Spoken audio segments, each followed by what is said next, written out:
FM Merkuri, sahabat dan perjalanan lintas kota hadir kembali menemani Anda ya dari pukul 10 hingga 2 siang di sesi yang pertama ini bersama dengan saya Antel Lestari. Dan perjalanan lintas kota di edisi Jumat 11 Juli 2025 dibuka dengan perbincangan talkshow Suara Dewan, sahabat. Karena kita tentunya banyak ketahui bersama akhir-akhir ini, bahkan dari akhir tahun lalu, awal tahun, kriminalitas baik itu curanmor ataupun juga vandalisme, pengrusakan halte ini banyak terjadi, sahabat. Dimana di Jawa Timur saja, berdasarkan data dari Polda Jawa Timur, dalam beberapa bulan terakhir tercatat sekitar 529 kasus curanmor. Artinya setiap hari rata-rata 5 hingga 6 sepeda motor itu hilang dicuri. Belum lagi yang terbaru, sebuah video yang memperlihatkan aksi perusakan halte bus Trans Jawa Timur jurusan Surabaya Mojokerto di wilayah Kecamatan Taman Sidoarjo, di mana di video tersebut terlihat seorang pria tidak dikenal mengendarai motor memecah kaca halte menggunakan alat dari logam besi, dan setidaknya tidak hanya satu halte, sahabat, tapi ada 3 halte bus Trans Jatim yang dirusak di lokasi yang berbeda ya. Dan saya pengen ngobrol berkaitan dengan hal tersebut. Kenapa bisa terjadi? Kriminalitas Jawa Timur ini meningkat dan seperti apa sikap dari DPRD Provinsi Jawa Timur? Sudah hadir di studio ada Dr. Freddy Purnomo SH.MH. Beliau merupakan anggota Komisi A DPRD Provinsi Jawa Timur. Apa kabar Pak Freddy? Alhamdulillah sehat-sehat. Assalamualaikum warahmatullahi wabarakatuh. Terima kasih sudah hadir ya di perjalanan talkshow Suara Dewan di edisi kali ini. Pak, kalau kita bicara tentang kriminalitas Jawa Timur yang meningkat belakangan ini kan jadi meresahkan masyarakat, kemudian tidak hanya curanmor, perusakan halte. Terlebih awal-awal gimana pandangan Komisi A terhadap fenomena ini? Apakah ini dampak dari sulitnya mencari pekerjaan atau ekonomi yang sedang tidak baik-baik saja, atau kenapa sih Pak? Jadi gini, saya mencoba membaca data statistik ya. Data statistik kita ini Jawa Timur itu sejak tahun 2022 itu angka kriminalnya itu sudah mencapai 51.902. Jawa Timur ya. Nah, terbesar ada di kota Surabaya, kemudian Sidoarjo dan seterusnya. Nah, dalam konteks masalah kejahatan, saya sebenarnya agak prihatin ya. Jadi dari aspek kejahatan bukan hanya masalah kriminal murni, termasuk kejahatan tentang penyalahgunaan narkoba. Jawa Timur indeksnya masih tertinggi, nomor 2 setelah Sumatera Utara. Nah, kebalikannya terkait indeks kriminal ya umum itu kita nomor 1, nomor 2 ini Sumatera Utara. Secara nasional. Ya, secara nasional. Walaupun kita pernah mendapatkan predikat nomor 2 terkait indeks demokrasi Indonesia setelah Jogja. Tapi satu sisi dari aspek kriminal kita tinggi. Terus belum lagi indeks persepsi korupsi. Ya, ini termasuk golongan extraordinary crime, 3 garis besar. Nah, ini kebetulan semua ada di Jawa Timur gitu loh. Ada apa dengan situasi itu? Ini nggak turun gitu. Ya, kita tahu lah akhir-akhir ini juga sudah bukan rahasia lagi ya. Banyaknya kawan-kawan saya termasuk pejabat provinsi yang dilakukan pemeriksaan ya Pak. Pemeriksaan oleh KPK ya. Nah, saya melihat ini ada satu mindset yang memang harus diperbaiki ya. Pertama dari aspek sosial. Bisa terjadi karena di dalam situasi ekonomi sekarang ini ya kita tahu bahwa apa ya istilahnya pertumbuhan ekonomi kita kan tidak baik-baik aja ya. Ya boleh kata agak sedikit memprihatinkan, apalagi dengan kebijakan dari Amerika Presiden Trump ya. Akhirnya harus membebani yang dengan konsekuensinya ada beberapa perusahaan harus gulung tikar dengan beberapa PHK. Nah, mereka butuh makan. Nah, ini yang jadi persoalan. Satu sisi lagi, ini bukan juga sebagai salah satu parameter terkait dengan masalah aspek sosial, tetapi bicara juga masalah karakteristik, ya. Makanya sebaik apapun juga aturan, ya toh, kalau namanya pendidikan karakter tidak dibangun sejak dini, bullshit. Mohon maaf ya. Saya Freddy Purnomo bukan terus merasa Freddy paling hebat, tidak. Tetapi kita punya tanggung jawab moral, punya budaya malu, ya toh. Siapa nggak pernah sulit? Saya pun pernah sulit, ya toh. Saya bukan anak pejabat. Saya juga bagaimana saya ingin merintis kehidupan mulai saya dari usia dini, ya toh. Ya, pingin cita-cita masuk ABRI nggak keturutan. Mau daftar fakultas kedokteran nggak turutan, tapi saya tidak pernah ada kata menyerah, gitu loh. Ya alhamdulillah dengan usia saya yang sudah teman-teman sudah pada pensiun, saya masih dipercaya di DPRD. Ini adalah amanah, adalah amanah. Makanya kami sebagai anggota DPRD tidak tinggal diam dengan persoalan-persoalan kriminal ada di Jawa Timur, baik narkoba, kriminal umum, termasuk urusan korupsi ya, yang termasuk dalam golongan extraordinary crime ini ya. Jadi tiga-tiganya ada di Jawa Timur. Makanya saya mengajak ya ini semua stakeholder ya, kalau tanya Pak ini tanggung jawab siapa? Tidak bisa semata-mata tanggung jawab aparat hukum ya, baik Polri maupun lainnya termasuk BKU-nya ini juga TNI ini sebenarnya kan urusan kedaulatan, tapi kan juga dia kan juga bisa membantu toh. Terus kemudian kalau di pemerintah daerah ada Satpol PP. Lah ini harus bersinergi dari tiga elemen itu. Lah terutama dalam konteks membangun karakter. Ya. Nah, anggarannya apa? Ya kita upayakan lah. Yang penting tidak mengada-ngada ya. Dan saya lihat Polri juga sudah bekerja, sudah bertugas. Tetapi kalau tidak melibatkan semua unsur masyarakat, baik tokoh masyarakat, ya, lembaga pendidikan, ya saya kira tidak mungkin lah Polri sendirian. Ya, ini yang saya makanya kalau zaman dulu di Orde Baru itu ada namanya sistem keamanan lingkungan. Nah ini sebaiknya kita kembali lagi, ya siskamling ini kita kembali lagi gitu loh untuk jaga. Nah beberapa waktu yang lalu saya juga mendapatkan video viral kejadian dengan namanya apa yang anak-anak bisa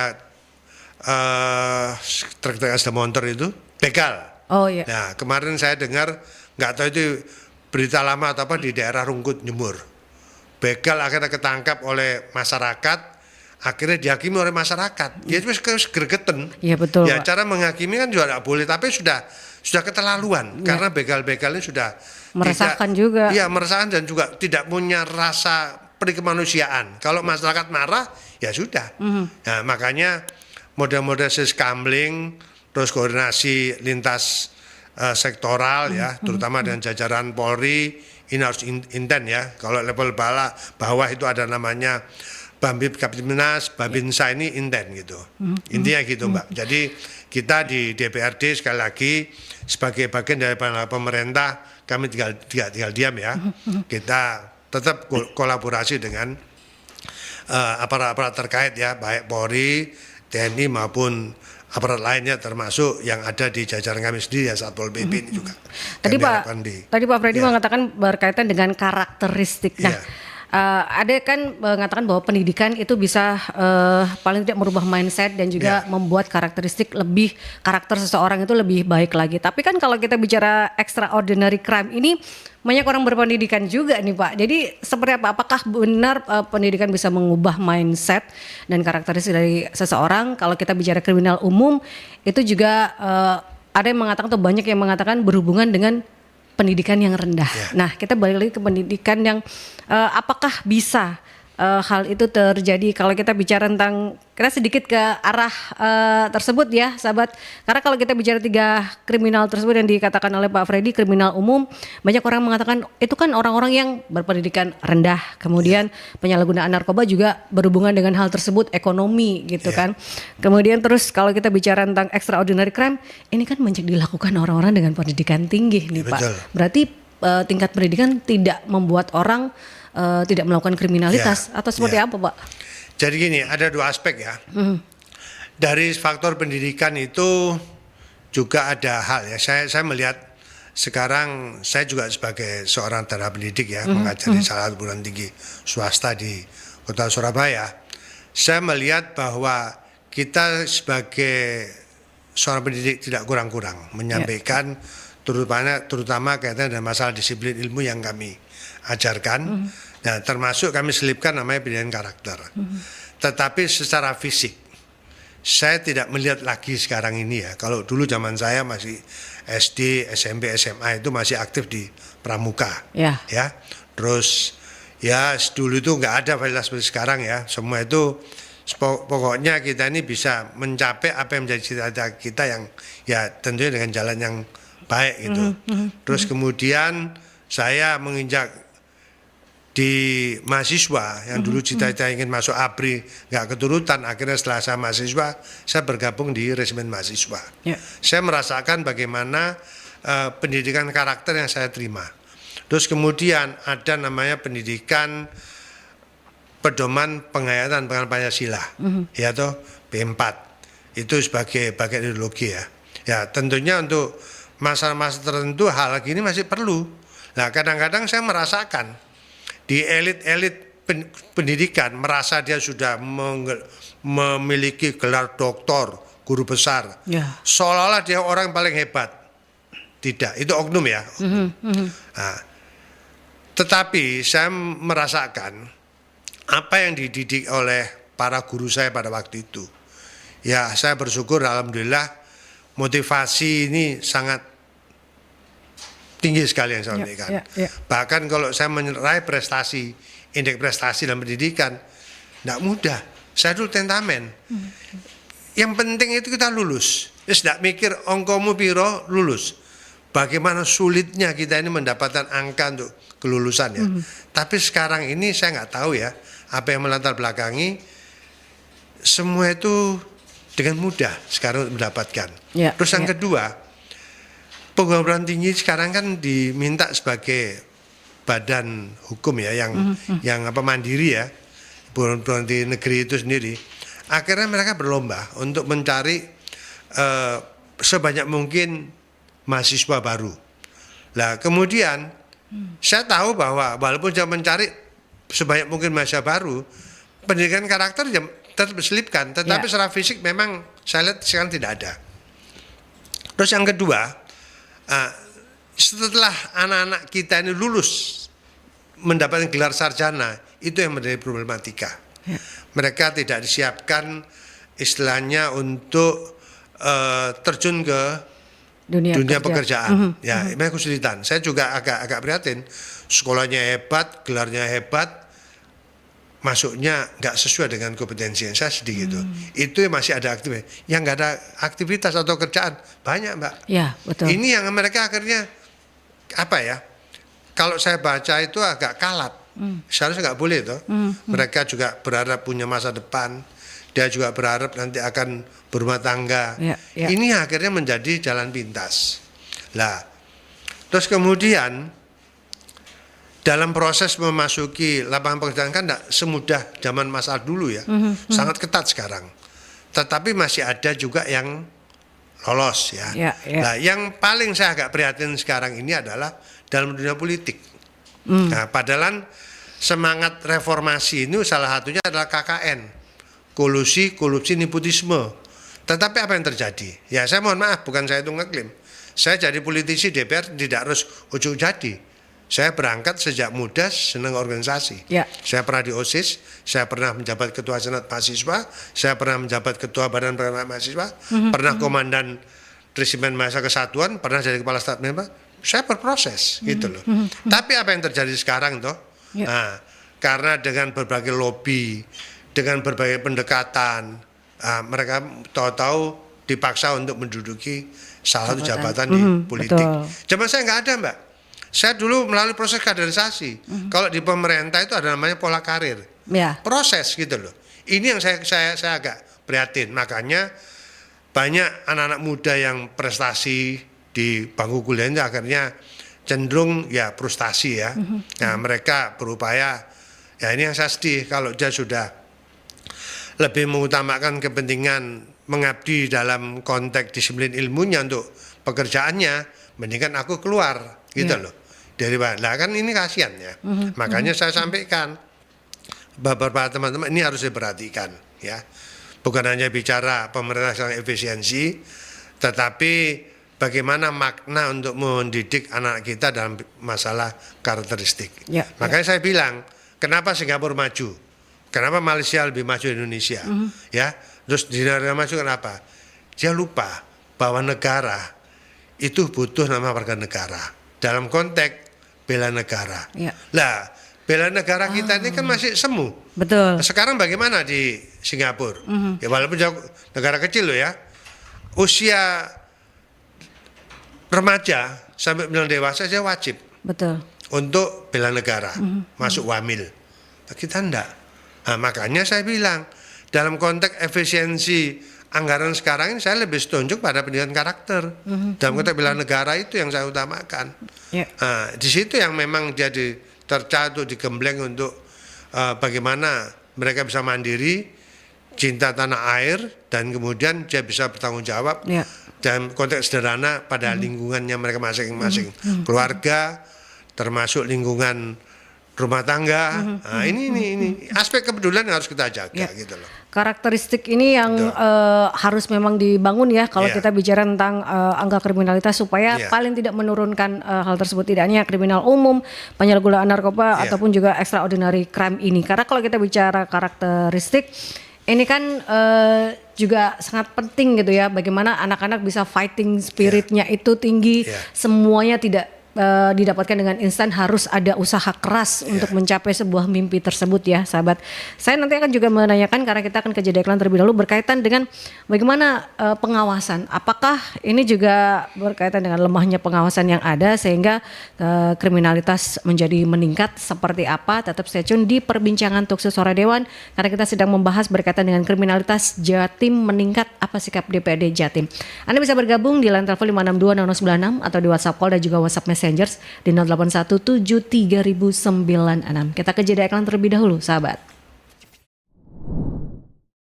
96 FM Merkuri, sahabat, masih di perbincangan Talkshow Suara Dewan, sahabat, bersama dengan Pak Freddy Purnomo, lebih tepatnya Dr. Freddy Purnomo SHMH. Beliau merupakan anggota Komisi A DPRD Provinsi Jawa Timur, karena kita sedang membahas kriminalitas Jatim meningkat, apa sikap DPRD Jawa Timur.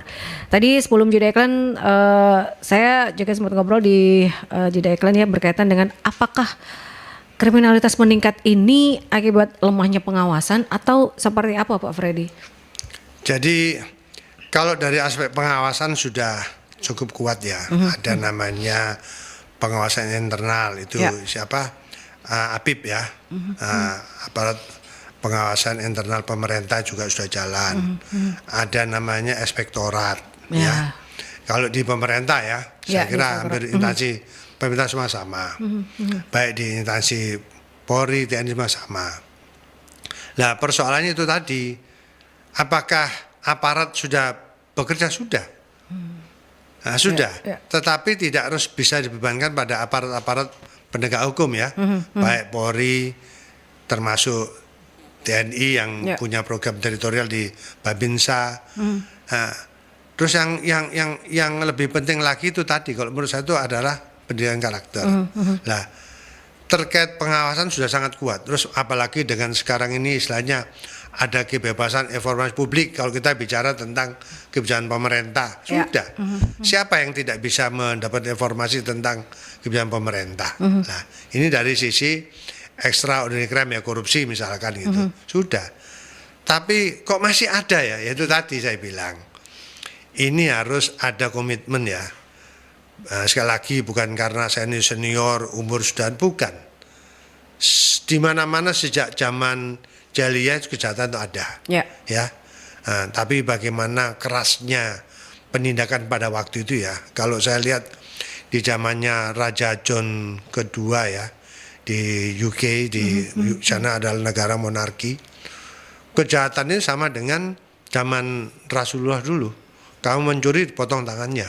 Dia itu kekerasan. Tetapi akhirnya di UK itu dirubah dengan namanya ada piagam Magna Carta. Nah, semua sistem diperbaiki. Sistem pemerintahannya, kalau bicara pemerintah dibangun sistem pemerintahan, muncullah namanya sistem parlementer. Negara tetap monarki. Terus aparaturnya juga sudah dirubah. Jadi ada keterbukaan, ada pembinaan, ada pengawasan. Jadi namanya kekerasan terus mendapat hak asasi manusia. Nah, itu balance. Nah, warga negara juga tidak diberikan semacam manja. Kamu harus bertanggung jawab pada negara. Apa? Urusan negara, kamu wajib loh ya bela negara. Nah, di situ mereka mendapat satu pendidikan karakter ya. Tanggung jawab. Lah, negara saya melihat bahwa betul-betul peduli pada kepentingan kesejahteraan masyarakat. Jadi itu sudah betul-betul tertata rapi. Ya, walaupun angka kriminal itu masih ada, tetapi tidak tinggi signifikan dengan Indonesia. Saya pernah kemarin ke Belanda ya, mohon maaf. Belanda sudah tertata dengan bagus ya. Bukan saya terlalu berlebihan. Namanya di Belanda itu kalau cari namanya LP itu penghuninya mungkin hanya puluhan, bukan ratusan, bukan ribuan. Di UK yang saya tahu di salah satu lembaga pemasarakatan jadi hotel ya, Malt Mansion di Oxford ya, dekat dengan Oxford University itu sekarang jadi hotel. Saking penghuninya LP sudah nggak ada, sudah nggak ada. Makanya inilah salah satu tugas negara memberikan kesadaran yang tinggi ya, terutama dalam masalah aturan atau perundang-undangan dan masalah hukum ya. Nah, aparat pun juga gitu, tidak tembang pilih tentang masalah penegakan hukum. Nah, ini satu contoh gitu loh. Belanda juga lah. Apakah Indonesia tidak bisa? Tinggal komitmen kita aja sekarang. Itu aja saya lihat gitu. Sebaik apapun juga aturan. Saya kemarin kebetulan baru selesai rapat dengan inspektorat dengan teman-teman di pidana khusus Polda Jatim ya. Saya bilang apapun sebaiknya aturan yang kita buat, tapi kalau karakteristik tidak kamu perbaiki, nggak ada gunanya. Nah, intinya itu aja Mbak. Jadi kita butuh komitmen sekarang itu. Komitmen orangnya gitu loh. Kalau kita bicara sistem hukum sebenarnya kalau Indonesia adalah mengacu ke Belanda karena kita kita masih menggunakan sistem hukum Belanda gitu ya, Pak. Sebenarnya kalau bicara tentang Anglo-Saxon lah. Itu masih bisa, tinggal komitmen dari SDM ini menerapkannya seperti apa. Nah, kalau kita bicara penerapan dari hukum, mungkin para pelaku merasa ini penegakan hukumnya kurang keras atau seperti apa kalau kita bicara apakah penegakan hukumnya yang perlu untuk dipertegas atau seperti apa, Pak? Jadi gini Mbak, kita kan punya budaya ketimuran ya. Toto kromo, apalagi saya orang Jawa ya. Toto kromo itu kan dia tahu kalau itu bukan hakmu jangan kamu ambil. Ya, sama kita sebagai seorang agama, saya seorang Muslim, sama berbuatlah sesuatu yang baik, hargai sesama manusia. Ya toh, apalagi kita ini punya Quran sama hadis ya. Semua kan mengajarkan kebaikan. Ya toh, hal yang jelek harus kita hindari. Ya, yang salah harus kita hukum sesuai dengan berat kesalahannya. Makanya dalam konteks negara sama. Negara sudah memperbaiki, sekarang sudah KUHP sudah baru ya. Kita sudah tidak memakai lagi KUHP tinggalan kolonial. Ini KUHP yang untuk hukum materialnya, hukum beracaranya, insya Allah September Oktober ini sudah disahkan berlaku. 2006 awal sudah berlaku gitu loh. Nah, aturan dalam konteks urusan kenegaraan sudah cukup bagus saya bilang. Apalagi kita orang agama sudah cukup bagus. Mana sih agama yang ngajarin kejelekan? Kan tidak ada. Nah, semuanya sudah ada. Tergantung pada jati diri kita masing-masing lah. Jati diri manusia ini kan kadang-kadang ya, mohon maaf, ada jelas ya. Selain jelas itu coba ingin coba lah. Kadang-kadang kebablasan ya. Dari hal-hal yang memang itu baik akhirnya kebablasan. Nah, yang lebih penting lagi yaitu tadi karakter. Karakter itu yang penting dari semua aspek. Terus yang paling yang saya khawatirkan sekarang ini bandar-bandar yang memang itu dibalik dari pelaku. Bandar-bandar nggak kelihatan kayak narkoba ya. Ada juga yang malah yang di LP masih dari narkoba yang saya ketahui dari teman-teman BNN. Kalau orang sudah kecanduan, kecanduan apa aja lah. Kalau dia tidak mendapat konsumsi itu sebetulnya orang gila. Kadang-kadang pikirannya pendek. Yang penting aku untuk duit, wis bocoro ini kayak apa. Nah ini kan harus diantisipasi. Makanya pendidikan karakter dari usia dini harus dibangun. Ini gitu. Saya harapan itu. Jadi dan yang lebih utama adalah peran daripada tokoh-tokoh informal leader ya, baik itu tokoh agama, tokoh masyarakat, siapa aja, termasuk para purnawirawan. Saya sekarang lagi ngajak dengan teman-teman purnawirawan ya, baik TNI maupun Polri, ya sudahlah. Usia jabat istilahnya tugas mungkin bisa berat, tapi usia ini kan tetap spirit kita untuk bangun. Nah, saya harapkan nanti para purnawirawan ini juga saya harapkan bisa terlibat dalam pendidikan karakter gitu loh. Nanti bagaimana desainnya ya kita upayakan melalui pemerintah lah, intinya gitu. Jadi intinya gitu Pak. Yang lebih penting lagi adalah budaya malu, terus ya kita takut lah, takut dengan perbuatan kriminal itu aja sudah. Ya jangan mengambil haknya gitu ya Pak ya, kalau bukan haknya gitu ya. Tapi kalau kita bicara tentang pendidikan Pancasila gitu sudah ada di semua jenjang pendidikan. Betul. Mau SD sampai dengan perkuliahan. Dulu waktu saya kuliah, dosen Pancasila saya adalah seorang itu tadi Pak mantan TNI. Purnawirawan beliau, jadi yang mengajarkan itu pendidikan karakter itu mungkin juga para purnawirawan bisa dilibatkan dari dunia pendidikan hal tersebut ya. Itu yang saya rasakan. Tadi Pak Freddy menyinggung berkaitan tersebut, saya mengingat dulu waktu kuliah saya juga diajarkan oleh seorang purnawirawan kalau pendidikan Pancasila gitu. Nah, koordinasi, kalau kita bicara tentang koordinasi, Komisi A bersama dengan stakeholder berkaitan dengan kriminalitas yang ada di Jawa Timur, seperti apa yang sudah dilakukan Pak? Jadi gini, kami di Komisi A ya, di pemerintahan ini sebenarnya mitra kami kan lembaga-lembaga penegak hukum ya, baik itu Kejaksaan, TNI, Polri, walaupun dia sebagai institusi vertikal yang ada di daerah, kami selalu koordinasi, termasuk dengan BNN, dengan semua lembaga vertikal. Lah, apapun yang tugas mereka ya, kami tidak mengintervensi. Paling enggak kami dari sisi pemerintahan provinsi ini lebih pada pencegahan. Salah contoh terkait masalah penyalahgunaan narkotika. Kita punya regulasi daerah tentang P4GN, pencegahan dan penanggulangan. Kami tidak bicara penindakan, karena penindakan ini wilayah Polri sama BNN. Salah contoh gitu. Nah, saya lebih setuju itu. Nah, sekarang kok masih tinggi Pak? Nah, yang kedua yang saya sampaikan itu juga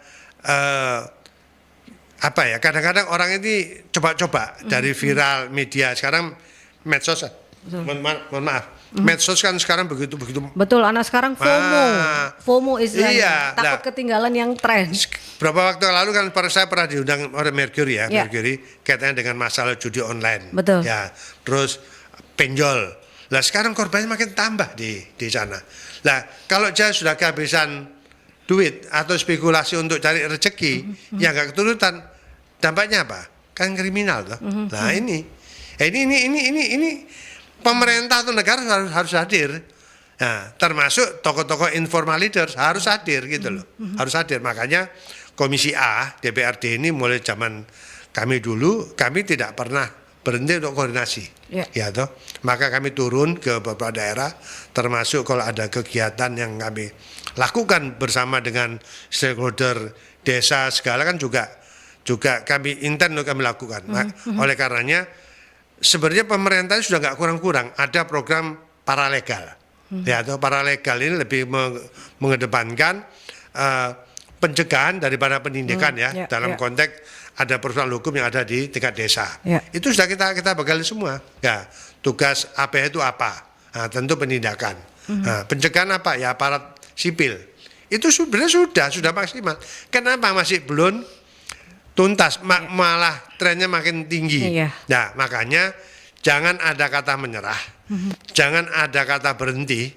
Kalau kita menghadapi peristiwa-peristiwa yang berbau kejahatan baik kriminal dalam artian umum dan tergolong extraordinary crime, tidak usah berhenti. Jadi tidak ada akhir. Kalau orang seberang sana bilang all sailor never die, tidak ada pelaut tua yang akan mati.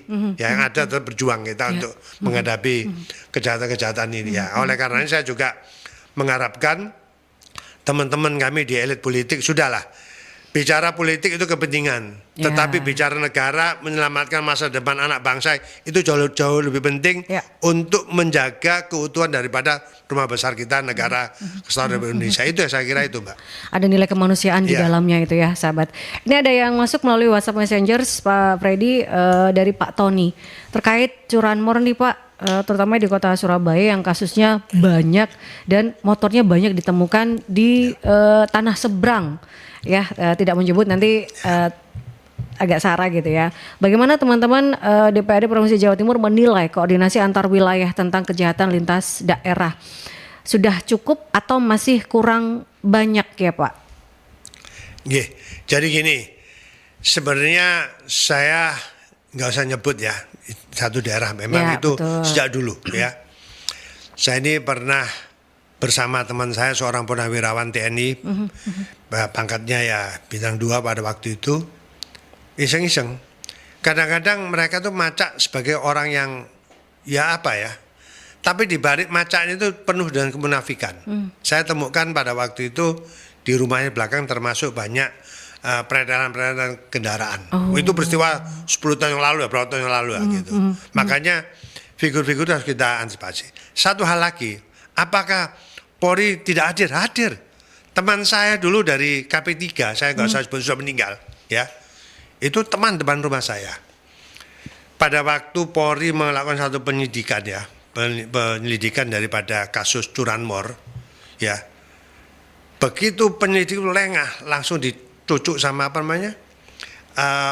Itu loh, obengnya, istilahnya kunci yang model T lah, kunci T, cucuk lah gitu tuh. Dikejar sama teman saya, ya anggota Polri ini.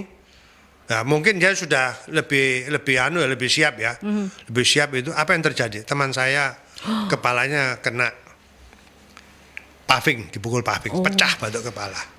Itu pengorbanan Polri meski itu. Saya tahu sendiri, tetangga depan saya sendiri. Saya sebut namanya Pak Nyono. Saya sudah meninggal orangnya. Dia asli Jombang. Itu kejadian di lokusnya dulu di Perak, dari KP3. Makanya kalau dibilang apakah Polri tidak berbuat, sudah berbuat gitu loh. Tapi apa ya, kejahatan ini sudah melebihi daripada, saya bilang agak ekstrim ya. Ya sudah betul biadab betul. Ya, makanya kayak mengakar ya Pak. Jadi karakter itu yang bisa merubah. Saya juga sangat dilematis gitu. Kalau saya cerita di mana UK tadi ya, mulai ada Magna Carta, itu salah satu ada HAM gitu loh. Nah kadang-kadang teman-teman penegak hukum ini dia terjebak oleh masalah HAM gitu loh. Dilakukan penyidikan gitu. Kalau nggak dilakukan kekerasan ya dia nggak mungkin jerah gitu loh. Makanya sekarang ini kan dengan aturan KUHP yang baru, di dalam melakukan penyelidikan maupun penyidikan, ruangan harus pakai CCTV. Nah, itu. Jadi tidak boleh ada kekerasan. Padahal si kriminal itu dia sudah melakukan kekerasan pada oknum warga lain gitu loh. Nah, ini sangat dilematis gitu loh. Makanya terkait curanmor ya, saya tidak bisa menyebutkan ya. Ini memang saya khawatir jangan sampai ada ya tadi masalah SARA ya. Ya sebenarnya itu perlu hadirnya informal leaders. Ya. Informal leader yang tentunya dia bisa memberikan satu contoh. Saya nggak usah jauh-jauh, bukan hanya masalah curanmor, termasuk narkoba. Narkoba ini basisnya itu nggak jauh dari kota Surabaya. Itu masih sulit berhadapan. Polri atau BNN masuk ke sana, dia kejebak dengan masalah itu tadi ya, timing dari tokoh-tokoh informal leaders itu, akhirnya nggak bisa. Nah ini saya mulai ngajak, ya sudahlah, kita sadar, selamatkan anak-anak kita dari dunia kejahatan ya. Termasuk itu tadi, sudahlah berhenti gitu loh. Apakah cukup dengan cara berhenti? Tentunya tidak. Ya kalau kamu salah ya tidak bisa harus ada dengan batasan toleransi itu. Ya tentunya ada aturan. Ya contohnya sekarang merusak halte yang saya tadi baca ya, ada di Sidoarjo atau mana itu. Di Taman. Ya. Loh itu ada aturannya. Kamu merusak fasilitas umum, ya toh, ada di KUHP. Di pasal 170 enggak salah. Kamu merusak fasilitas umum, maksimal hukumanmu itu 2,5 tahun atau 3 tahun gitu loh. Ada. Jadi semua kami jangan merusak punya saya mengadu. Ya kamu kena hukum. Jadi hukum kita ini sudah cukup bagus, sudah cukup ketat gitu. Tapi kembali lagi pada aparat penindakan ya, aparat penegak hukum untuk menindak penegakannya seperti apa gitu bagaimana. ya. Terus itu saya sebutkan, apapun sebaiknya aturan yang dibuat tapi tanpa ada pendidikan karakter lebih dini, ya ini akibatnya sekarang. Ini ada Pak Yudi di Surabaya. Perlu tidak Pak dihidupkan kembali pelajaran budi pekerti dan penataran P4 yang saat ini sudah hilang? Nah, itu di awal tadi yang saya sebutkan, ya toh. Pendidikan karakter itu ya mulai dari pramuka. Saya ini juga dulu aktivis pramuka ya di Saka Bahari ya. Terus saya sampai SMA, sampai saya mahasiswa, saya masih ikut resimen mahasiswa. Budi pekerti itu saya kira penting ya. Saya mengalami ya. Saya waktu sekolah SD SMP di Perak sana. Saya dulu SMP saya SMP Negeri 7. SD saya SDN Perak Barat 4 sekarang. Dulu namanya SDN di Ponorogo. Saya masuk sekolah, masuk kelas, itu baris. Nyium tangannya guru. Iya toh. Baris itu sudah pendidikan karakter, nggak boleh nyalip kan gitu. Nah, kalau kan barisanmu di belakang, kamu di belakang gitu. Itu. Terus kalau kamu salah, saya setrap oleh guru, nggak ada orang tua saya marah, nggak ada. Iya toh. Diceples ya biasalah. Nah, kalau dikaplok nggak boleh gitu. Nah, saya sepakat budi pekerti dihidupkan gitu loh. Makanya beberapa waktu yang lalu saya sempat menerima siswa calon perwira tinggi Polri ya yang berkunjung ke DPRD. Saya bilang dulu zaman saya masih muda ada namanya bocil Polri, bocah cilik Polri. Ya, alhamdulillah kemarin menjelang peringatan Bayangkara diadakan lomba bocil Polri itu gitu, termasuk binaan kami di Bojonegoro masuk dalam nominasi kemarin. Nah ini penting. Mulai kecil saya sudah dididik dengan karakter sebagai seorang Polri ya, Polri cilik. Hari besar setelah jadi dewasa saya ngerti, wah aku ya pernah dididik disiplin. Nah insya Allah itu pasti ada kesalahan. Makanya saya setuju, termasuk P4. Bukan karena saya mantan penatar P4. Itu ada di situ. Ya ini intinya gini loh. Kalau kita yang sudah mengenyam dunia pendidikan di perguruan tinggi, sudahlah kita ini jangan sampai menjadi ego sektoral atau ego pribadi. Oh aku wis doktor, profesor, bukan lah. Tapi saya yakin banyak sahabat-sahabat saya yang di guru-guru besar mau dokter masih sangat peduli pada urusan-urusan dunia. Ya kami juga prihatin gitu loh. Menelurkan sarjana setelah jadi lulus kita beban. Hari ini kerja nang di arek-arek itu kita pikirkan gitu loh. Makanya kadang-kadang kami membuka jalur kepada mereka ya Kak. Contohnya saya di DPRD, saya beri kesempatan ada kuliah lapangan di DPRD atau wisata parlemen. Saya paling sering menerima mahasiswa. Ini saya sampaikan kepada teman-teman saya di S2, S3 saya di UNER, S1 saya di Universitas Surabaya, termasuk lain di UNISA, WINSA, UPN. sampai UPN, semua. Saya senang. Makanya kalau sudah bicara mahasiswa itu studi di DPRD, saya siap untuk menerima mereka. Jadi nggak usah. Paling nggak saya bisa menambah wawasan dan bagaimana kehidupan dunia politik ya. Tentunya kita harapkan mereka menjadi sarana politik yang sehat gitu. Walaupun politik itu ya tahu sendiri toh. Pertarungannya, kepentingannya kan ya itulah karena kita. Yang penting tetap kita komitmen untuk berbuat sesuatu yang baik, positif ya. Semua perbuatan kita bukan untuk diri kita tuh, untuk lingkungan, ya untuk anak cucu kita, untuk masa depan generasi kita.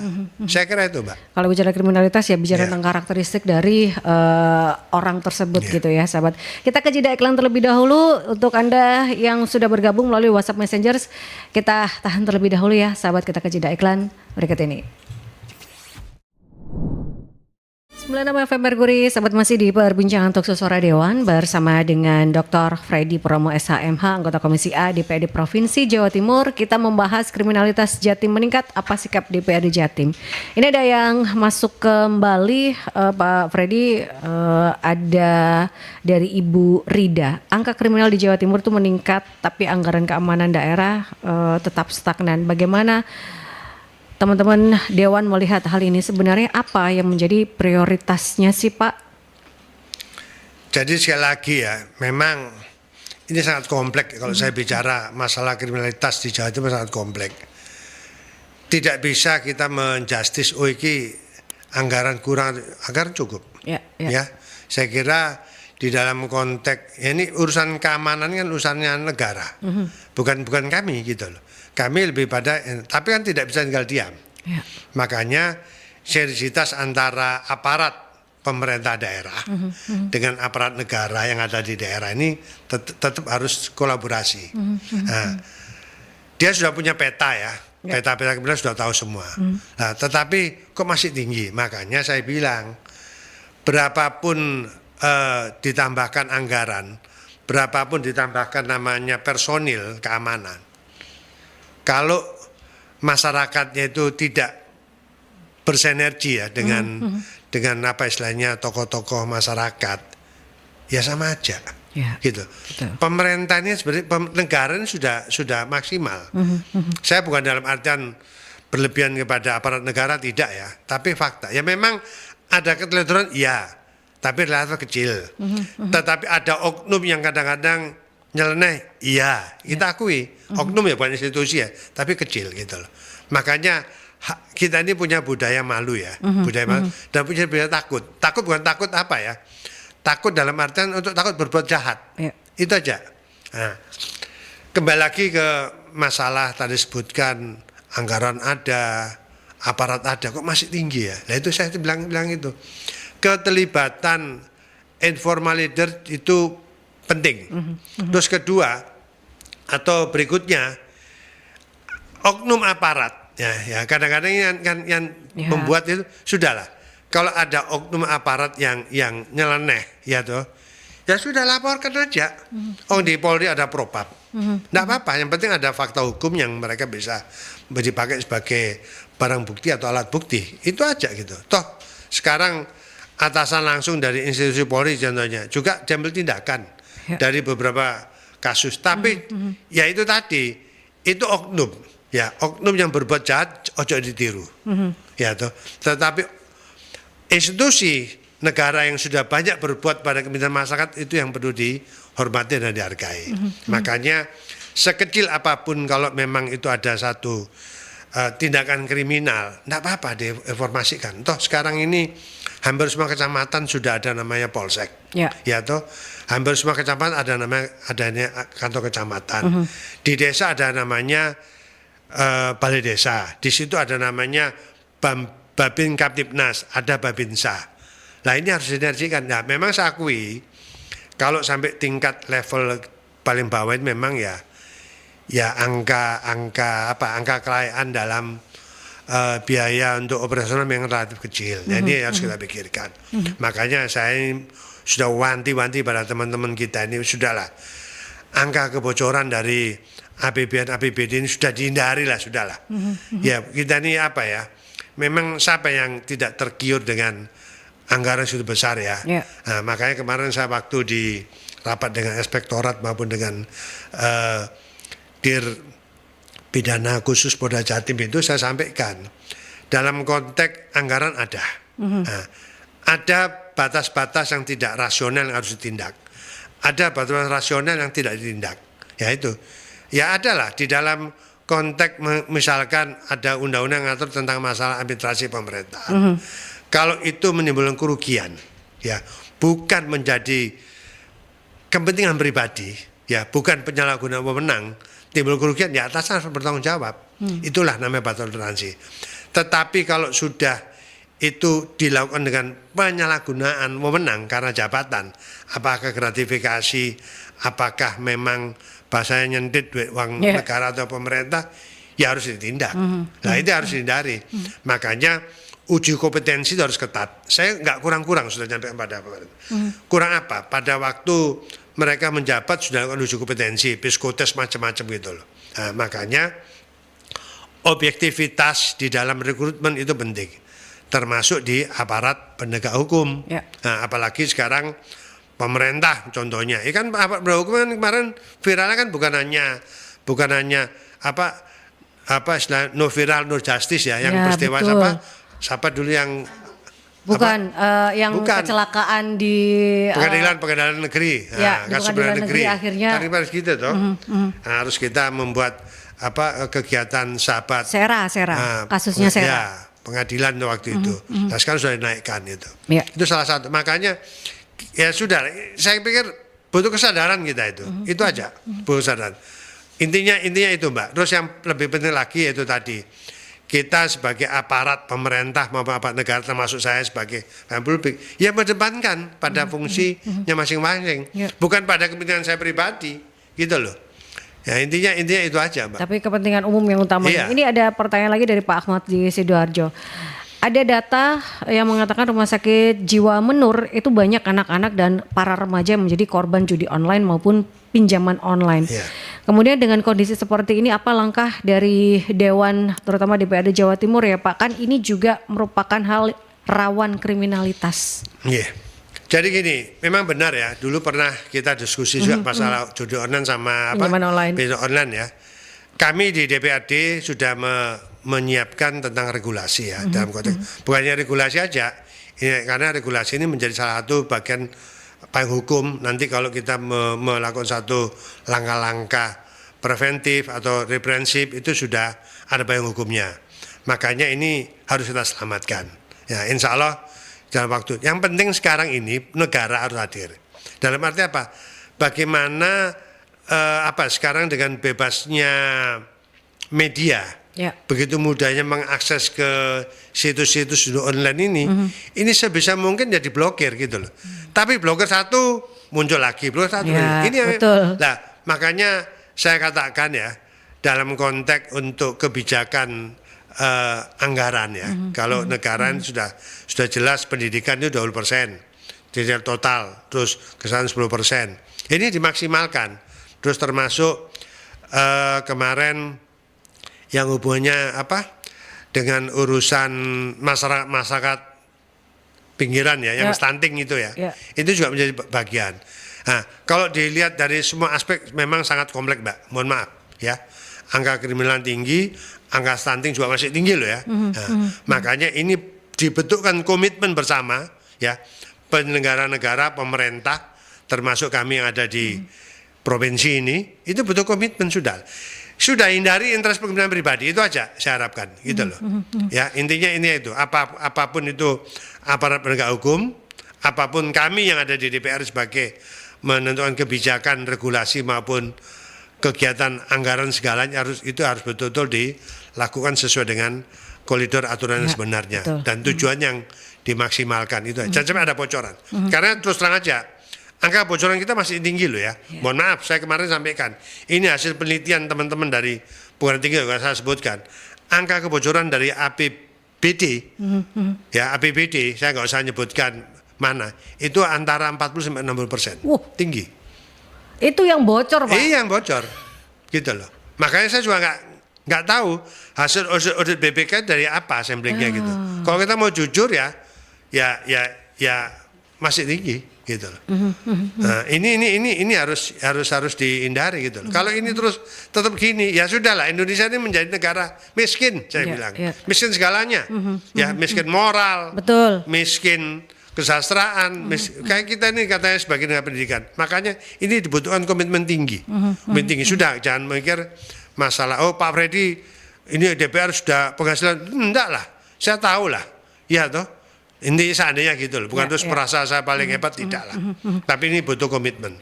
Itu aja Mbak. Pak, ini sebagai pertanyaan terakhir ya sahabat, karena kan banyak warga ini yang enggan melaporkan, baik itu berkaitan dengan kriminal umum ataupun juga narkotika gitu kan, karena masyarakat merasa ya percuma untuk lapor gitu.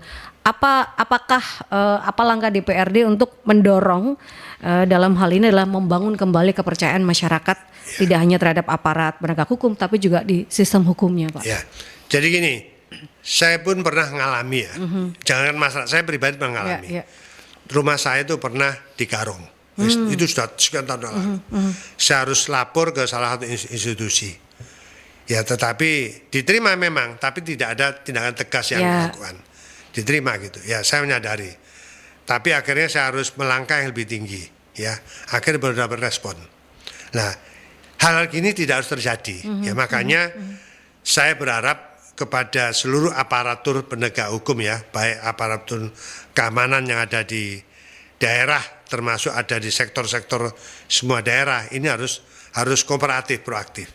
Intinya gitu. Dan masyarakat pun juga harus diterima. Makanya saya katakan Polri sebagai pengayom dan pelayan masyarakat. Nah, semua ini harus disampaikan. Nah, tetapi masyarakat juga harus sadar apa yang disampaikan kepada Polri datanya harus lengkap gitu loh. Nah, saya juga menyadari dari pihak kepolisian ini ya, bukan saya terus terlalu berlebihan pada Polri, tidak lah, juga punya keterbatasan gitu loh. Makanya pencegahan jauh lebih penting.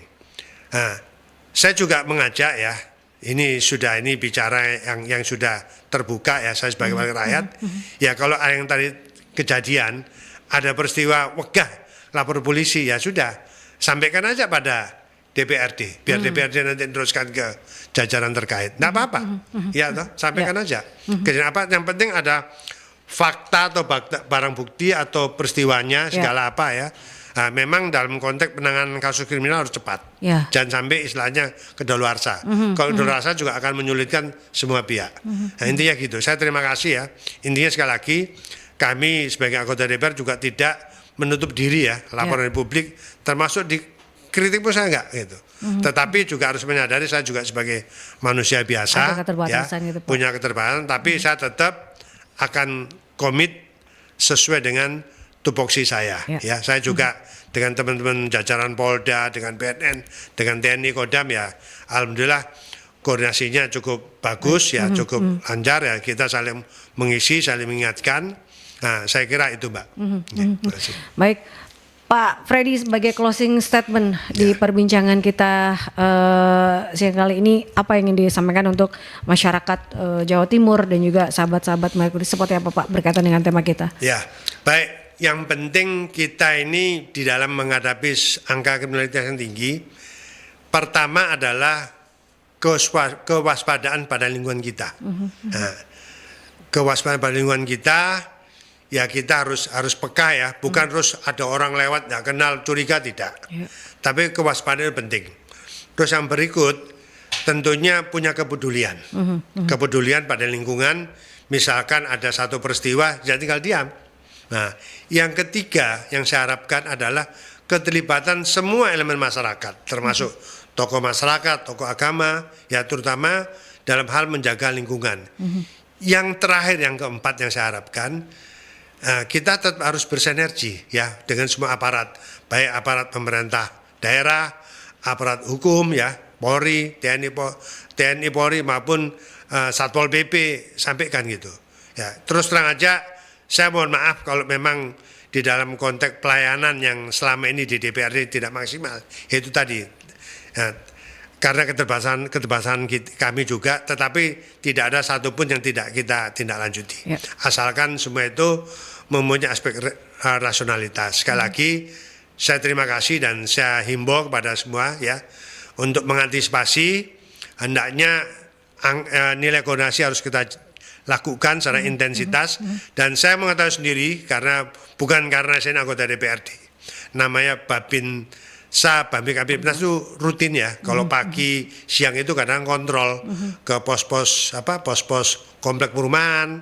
Nah, ini salah satu aspirasi yang saya sangat hormati pada dua institusi itu ya.